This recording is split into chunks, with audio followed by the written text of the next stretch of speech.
ಪ್ರದೀಪ್ ಈಶ್ವರ್ ಅವರೇ, ಹಾಗೆ ಸ್ವಲ್ಪ ಈ ವಿಡಿಯೋನ ನೋಡಿ. ತುಂಬ ಅದ್ಭುತವಾದಂತಹ ವಿಡಿಯೋಗಳು ಇವೆಲ್ಲ.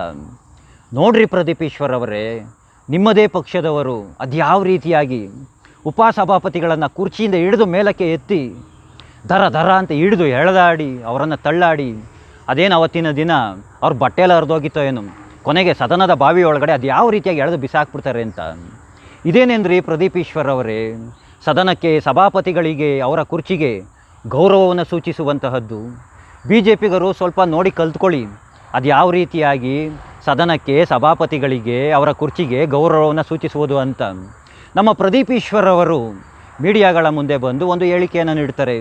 ಅವರಾಗಿರೋದಕ್ಕೆ 6 ತಿಂಗಳು ಸಸ್ಪೆಂಡ್ ಮಾಡಿದ್ದಾರೆ, ನಾನಾಗಿದ್ದಿದ್ರೆ 2 ವರ್ಷ ಬ್ಯಾನ್ ಮಾಡಿಬಿಡ್ತಿದ್ದೆ, 2 ವರ್ಷ ಸಸ್ಪೆಂಡ್ ಮಾಡಿಬಿಡ್ತಿದ್ದೆ ಅಂತ ಹೇಳ್ತಾರೆ. ಪ್ರದೀಪ್ ಈಶ್ವರ್ ಅವರೇ, ಬಿ ಜೆ ಪಿಗರು ಕೇವಲ ಪೇಪರ್ ಮಾತ್ರ ಹರಿದು ಬಿಸಾಕಿದ್ದಾರೆ ಸದನದಲ್ಲಿ. ನಿಮ್ಮದೇ ಪಕ್ಷದವರು ಹೆಣ್ಮಕ್ಳಿದ್ದಾರೆ ಅಂತ ನೋಡ್ದಲೇ ಬಟ್ಟೆಯನ್ನು ಕಳ್ತಿ ಬಿಸಾಕಿ ಸಸ್ಪೆಂಡ್ ಸಹ ಆಗಿದ್ದರು. ಅದು ಗೊತ್ತಿಲ್ವಾ ನಿಮಗೆ? ಅದು ಗೌರವನ ಸೂಚಿಸುವಂತಹದ್ದ. ಇನ್ನು ನಮ್ಮ ರಾಜ್ಯದ ಮುಖ್ಯಮಂತ್ರಿಗಳು ಇದೇ ಹಿರಿಯ ಶಂಕರ್ ಬಿದ್ರೆ ಹಿರಿಯ ಪೊಲೀಸ್ ಅಧಿಕಾರಿಗಳಿಗೆ ಆವಾಜ್ ಹಾಕಿ ಆ ಸದನದ ಬಾಗಿಲನ್ನು ಒದ್ದಿರುವಂತಹದ್ದನ್ನು ನಾವೇನು ಮರ್ತಿದ್ದೀವಿ ಅಂದ್ಕೊಂಡಿದ್ದೀವ? ನೀವು ಮರ್ತಿರಬೇಕು. ಸಂಶಯ ಇದ್ದರೆ ಯೂಟ್ಯೂಬಲ್ಲಿ ವೀಡಿಯೋ ಸಿಗೋ ಡೌಟು ಗೂಗಲಲ್ಲಿ ಹಾಗೆ ನೋಡಿ. ಇನ್ನು ಇವತ್ತಿನ ದಿನ ಯಾರು ಸಸ್ಪೆಂಡ್ ಮಾಡಿದ್ದಾರೆ ಬಿ ಜೆ ಪಿಯ ಎಮ್ ಎಲ್ ಎಗಳನ್ನು, ಯು ಟಿ ಖಾದರ್ ಅವರು ಸಹ ಹೀಗೆ ಒಮ್ಮೆ ಇದೇ ರೀತಿಯಾದಂತಹ ಹೋರಾಟವನ್ನು ಮಾಡಿ ಇವರನ್ನು ಸಹ ಸಸ್ಪೆಂಡ್ ಆದಂತಹವರೇನೆ. ಒಂದು ರೀತಿಯಾಗಿ ತಮಾಷೆ ಅನಿಸುತ್ತೆ, ಹಾಗೆಯೇ ಕರ್ಮ ಅಂತ ಹೇಳ್ತಾರಲ್ಲ, ಅದು ಯಾವ ರೀತಿಯಾಗಿರುತ್ತೆ ನೋಡಿ.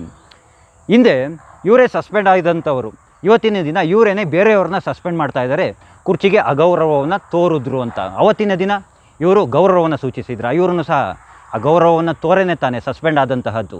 ಇನ್ನು ನಿಮ್ಮ ಪಕ್ಷದಲ್ಲಿರುವಂತಹ ರಾಷ್ಟ್ರೀಯ ನಾಯಕರು ರಾಹುಲ್ ಗಾಂಧಿಯವರು ಸಂಸತ್ತಿನಲ್ಲಿ ಅದು ಯಾವ ರೀತಿಯಾಗಿ ರಾಷ್ಟ್ರಪತಿಗಳಿಗೆ, ರಾಷ್ಟ್ರಗೀತೆಗೆ, ಹಾಗೆ ಎಲ್ಲದಕ್ಕೂ ಗೌರವವನ್ನು ಸೂಚಿಸ್ತಾರೆ ಅಂತ ನಾವೆಲ್ಲ ತುಂಬ ಚೆನ್ನಾಗಿ ನೋಡಿದ್ದೀವಿ. ರಾಹುಲ್ ಗಾಂಧಿಯವರೇ, ನಾನೇ ನೋಡಿದ್ದೀನಿ ಸಂಸತ್ತಿನಲ್ಲಿ ಅದೆಷ್ಟು ಬಾರಿ ಪೇಪರನ್ನು ಹರಿದು ಬಿಸಾಕಿದ್ದಾರೆ ಗೊತ್ತಾ, ಅದೆಷ್ಟೋ ಬಿಲ್ಗಳನ್ನು ಹರಿದು ಬಿಸಾಕ್ಬಿಟ್ಟಿದ್ದಾರೆ. ಇವುಗಳೆಲ್ಲ ಗೌರವವನ್ನು ಸೂಚಿಸುವಂತಹದ್ದ. ಪ್ರದೀಪ್ ಈಶ್ವರ್ ಅವರೇ, ಚಿಕ್ಕವನಾಗಿ ಒಂದು ಮಾತನ್ನು ಹೇಳೋದಕ್ಕೆ ಇಷ್ಟವನ್ನು ಪಡ್ತೀನಿ.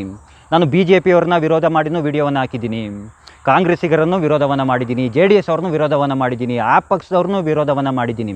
ಎಲ್ಲರನ್ನ ವಿರೋಧವನ್ನು ಮಾಡಿದಾಗ ನನ್ನನ್ನು ವಿರೋಧಿಸುವಂಥವ್ರು ತುಂಬ ಜನ ನಾನು ನೋಡಿದ್ದೀನಿ. ನಾನು ತುಂಬ ಜನ ಕಾಮೆಂಟ್ ಮಾಡಿದ್ದಾರೆ, ತುಂಬ ಜನ ಕೆಟ್ಟದಾಗೆಲ್ಲ ಕಾಮೆಂಟ್ ಮಾಡ್ತಿರ್ತಾರೆ. ಅದೇನೋ ಗೊತ್ತಿಲ್ಲ ನನಗೆ ಒಂದು ರೀತಿಯಾದಂಥ ಆಶ್ಚರ್ಯ. ನಿಮ್ಮನ್ನು ವಿರೋಧಿಸಿ ಒಂದು ವಿಡಿಯೋವನ್ನು ಮಾಡಿ ಹಾಕಿದಾಗ ನನ್ನನ್ನು ವಿರೋಧಿಸೋದಕ್ಕೆ ಯಾರೂ ಬರಲಿಲ್ಲ. ಎಲ್ಲರೂ ಹೇಳ್ತಿರೋಂಥ ಒಂದೇ ಒಂದು ಮಾತು, ಆ ಹುಚ್ಚ ವೆಂಕಟ್ಗೆ ನಿಮ್ಮನ್ನು ಹೋಲಿಕೆಯನ್ನು ಮಾಡ್ತಿದ್ದಾರೆ. ಪ್ರದೀಪ್ ಈಶ್ವರ್ ಅವರೇ, ಲೂಸ್ ಟಾಕ್, ಏನು ಈ ರೀತಿಯಾದಂಥ ಸುಮ್ಮನೆ ಡಮ್ಮಿ ಮಾತುಗಳನ್ನು ಆಡೋದಕ್ಕೆ ಹೋಗಬೇಡಿ. ಸಿಕ್ಕ ಕಡೆಗಳಲ್ಲೆಲ್ಲ ಯಾರನ್ನು ಮೆಚ್ಚಿಸೋದಕ್ಕೆ. ನಿಮಗೆ ರಾಜಕೀಯ ಭವಿಷ್ಯ ಅನ್ನೋದು ಮುಂದೆ ತುಂಬ ಇದೆ. ಅದರ ಬಗ್ಗೆ ಯೋಚನೆಯನ್ನು ಮಾಡಿ, ನಿಮ್ಮ ಭವಿಷ್ಯದ ಬಗ್ಗೆ ಯೋಚನೆಯನ್ನು ಮಾಡಿ, ಬೇರೆಯವ್ರ ಬಗ್ಗೆ ಬಿಟ್ಬಿಡಿ. ನನಗೆ ಎಲ್ಲ ಒಂದು ಕಡೆ ಬೇಜಾರಾಗ್ತಾ ಇರುತ್ತೆ ಜನರು ಮಾತನಾಡುವಾಗ, ಈ ರೀತಿಯಾಗಿ ಬೇರೆ ಯಾರಿಗೋ ಹೋಲಿಕೆಯನ್ನು ಮಾಡ್ತಿರುವಾಗ. ಪ್ರದೀಪ್ ಈಶ್ವರ್ ಅವರೇ, ಚಿಕ್ಕವನ ಹುಡುಗನಾಗಿ ಹೇಳ್ತಾ ಇದ್ದೀನಿ, ಅರ್ಥವನ್ನು ಮಾಡ್ಕೊಳ್ಳಿ ಅಂತ ಹೇಳ್ತಾ, ಸದನಕ್ಕೆ, ಸಂಸತ್ತಿಗೆ ಗೌರವವನ್ನು ಯಾವ ರೀತಿಯಾಗಿ ನೀಡಬೇಕು ಅನ್ನೋದನ್ನು ಬಿ ಜೆ ಪಿಗರು ತುಂಬ ಚೆನ್ನಾಗಿ ಕಲ್ತಿದ್ದಾರೆ ಅಂತ ಹೇಳುತ್ತಾ, ಆ ಕೃಷ್ಣ ಎಲ್ಲರಿಗೂ ಒಳ್ಳೆಯದನ್ನು ಮಾಡಲಿ. ಎಲ್ರಿಗೂ ಧನ್ಯವಾದಗಳು. ಜೈ ಶ್ರೀ ಕೃಷ್ಣ.